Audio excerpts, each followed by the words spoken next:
Okay. Let me... Speaking of Mike Adams and suppressed technologies and hidden shadow government systems, secret vaccine industry ties and military involvement with Institute of Medicine that runs around certifying that vaccines aren't hurting people, despite all the evidence. That's coming up in the next hour after your calls.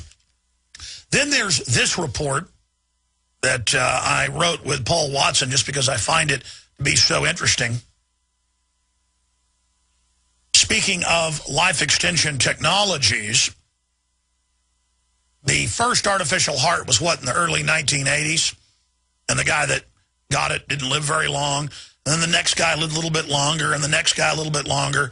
What they've learned to do is to put a bionic heart on the outside and then ventricle that in to the heart and then use the heart as basically a bag to pump the blood around the body. So the pump on the outside does the actual pumping, and then the heart itself is just used for its valves. And you know, the heart is still there. It doesn't cut into all the nerve endings that then cause so many other respiration problems in the lungs once you have obviously had your heart cut out. And so Dick Cheney, for now 14 months, that's longer than almost anybody survived with one of these. When he got it, they said usually it's a stepping stone, 3 to 6 months, hoping that you get a heart transplant so that you can survive. In fact, very few have survived more than a year with this apparatus continually on them. And Dick Cheney's done jokes on TV of turning it off. I mean, he's really a hardcore guy. He is tough.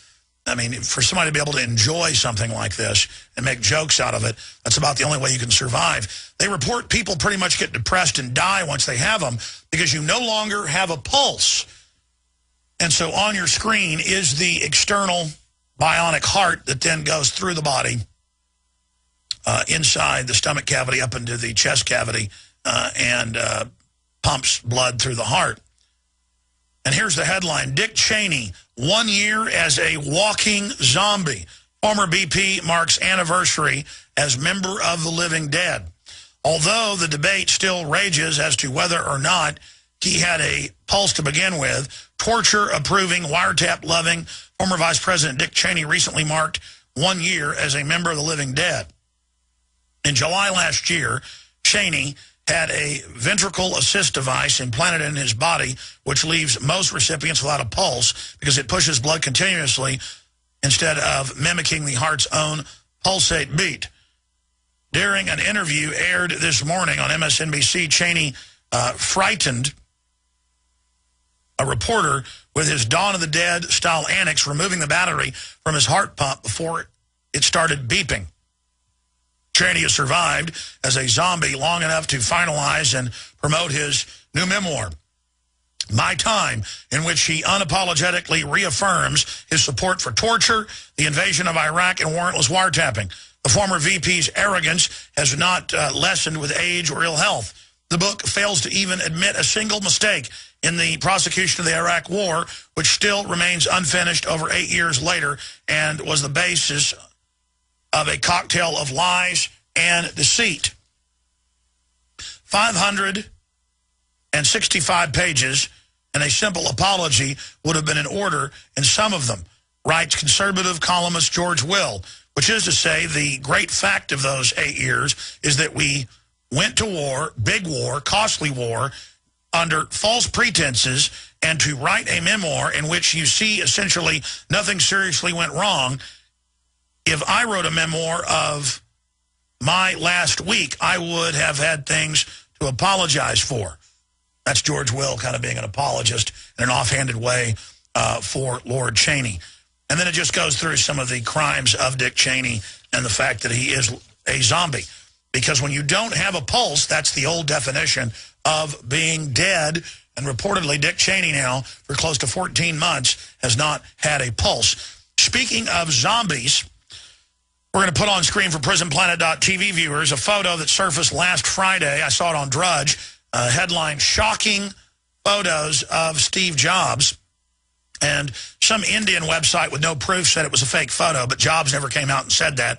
TMZ got it from a reputable news source, Pacific Coast News. And when you blow the video up, there's light on the side of his neck. And the sunlight, it makes it look like his head's been stuck on there, but that's exactly what sunlight does. That's a real photo. He's being supported. I blew up old photos of him 6 months ago when he was extremely frail and looked at the hands. It's Steve Jobs. It's a real photo. That's why he announced he's resigning. And I'm sad for Dick Cheney. I'm sad for Steve Jobs because despite telling us all day what great humanitarians they are, the fact is Apple contracts with some of the most egregious companies in China where they make people stand without breaks for 12 hours a day. We're talking hundreds of hours of overtime per pay period, people committing suicide, people being screamed at, massive numbers of suicide nets around the buildings. And then Al Gore is on the Apple board always lecturing us, always telling us that we need to do this and do that and pay carbon taxes to Al Gore. So I hope that Steve Jobs comes out before he dies and actually says, hey, we should certify our products, that they have a living wage. There's already groups that do that. They could set the mark for countries that have slave labor to up their wages to a living standard. And that would pull these people out of abject slavery, but also then wouldn't bring the U.S. down. See, when you buy slave goods, and we all do it to a certain extent, when you buy slave goods, that destroys your economy too and pulls you closer to slave wages. It's the giant sucking sound. So it truly is you reap what you sow. Now, in other news, this supposedly came out a week ago, or a week and a half ago. I didn't know about it. I disagree with some of his politics, but I think he's an honorable underdog guy who has a lot of courage and who I respect. Activist Russell Means fighting esophageal cancer, and we're trying to get him on the show. They said they might have been able to treat him if he had his tongue removed and part of his throat, but he said, I will not do something worse than death and have my tongue cut out. So he is trying tribal remedies and things, and we should all pray for Russell Means. And we're also going to work to get him on the show because he says, even though he has trouble talking, that he's going to continue to speak out until he dies. Hopefully he gets better, but it's spread all over his body. Everybody goes, folks. Death comes for us all. Remember that. Remember that.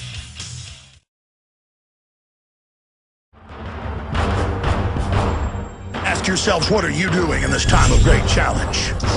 What are you doing to unlock minds?